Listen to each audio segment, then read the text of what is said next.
a história do Rio Grande do Sul hoje é lembrada por todos os gaúchos. Há 187 anos iniciava-se o mais duradouro conflito armado do Brasil, onde ocorria também a independência do estado do Rio Grande do Sul.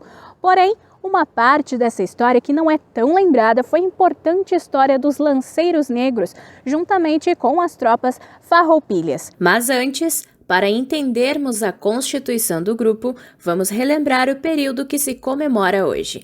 Afinal, que foi e qual o objetivo da Revolução Farroupilha, ou como é mais conhecida, Guerra dos Farrapos? Por que ela se fez necessária na época? O professor da Universidade de Caxias do Sul, Ramon Tissot, mais precisamente docente da história do Rio Grande do Sul, relembra o episódio ocorrido em setembro de 1835. Basicamente, foram alguns proprietários de terra aqui do Rio Grande do Sul, dessa parte onde depois veio a ser o Rio Grande do Sul, que estavam descontentes com os rumos políticos, econômicos, enfim, e eles queriam ter um pouco mais de autonomia e ter mais ingerência sobre as decisões políticas referentes a esse território. Então, eles fizeram, uma revolta contra o Império Brasileiro, mais especificamente, buscando um pouco mais de autonomia, um pouco mais de influência dessa parte da população, dessa parte da sociedade gaúcha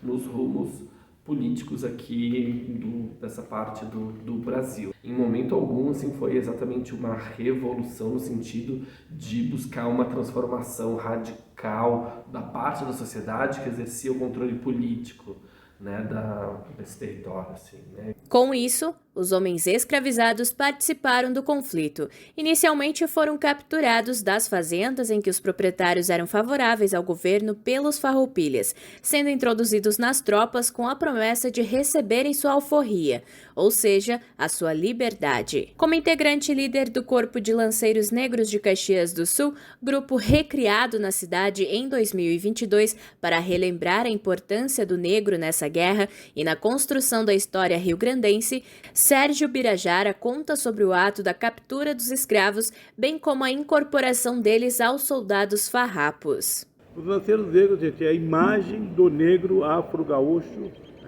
na sua contribuição nas charqueadas, principalmente a visibilidade negra nas charqueadas, a mão de obra, e posteriormente, claro, que o país entra em conflito e é recrutado uma força extra de soldados.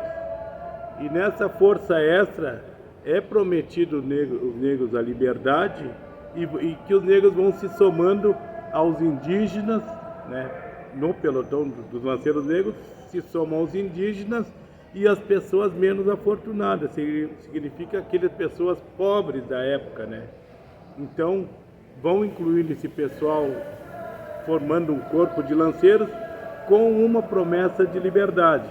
Esse é o principal, e só isso levou os negros à guerra. E a contribuição do negro ali, nas frentes das fileiras, sendo buchas de canhão, só com armas rudimentares, vamos dizer, lanças improvisadas. As primeiras lanças eram chamadas as lanças de pau queimado, que eles queimavam a ponta, faziam de madeira, queimavam, passavam o esterco, que é para quando ela pegasse, desse, ou morresse do fim, ser atingido pela lança, ou morriam de gangrena pela química da época, que eram os estercos. Um episódio que marcou muito isso, a gente fala muito desses lanceiros negros na história em função de uma traição que os líderes farrapos cometeram contra esses soldados, que eram negros. Porque eles foram vítimas, já quando os farrapos estavam perdendo a guerra, eles foram vítimas de uma emboscada e os próprios líderes, os próprios comandantes ali das tropas farrapas desarmaram, enfim, criaram condições para que essa tropa específica formada, esse acampamento onde eles estavam alojados, foi atacado por tropas imperiais com a consciência, com a ciência dos comandantes dos farrapos. Os comandantes farrapos sabiam que o acampamento dos negros seria atacado e mesmo assim eles não agiram para evitar isso, porque é uma coisa muito cruel, assim como na história do Brasil. Eles deixaram que os negros fossem atacados para que eles não se revoltassem contra os comandantes farrapos, nem tampouco reivindicassem a sua liberdade. Sobre a invisibilidade do assunto e até mesmo a ocultação dessa história em muitos ambientes que ressalta a cultura gaúcha, o Birajara relata que até mesmo escolas omitem essa parte ao falar da Guerra dos Farrapos. A invisibilidade negra na história do Brasil é grande, gente. É muito grande e as escolas omitem, inclusive os nossos heróis, né? A gente não fala do herói. Um herói indígena do Rio Grande do Sul, vamos ser sinceros, Sepete Araju, quando ajudou a segurar a soberania nacional. Sepete Araju, no seu grito tradicional, essa terra tem dono. E as escolas não enaltecem os verdadeiros heróis, preferindo outros que não sejam o pessoal nativo daqui.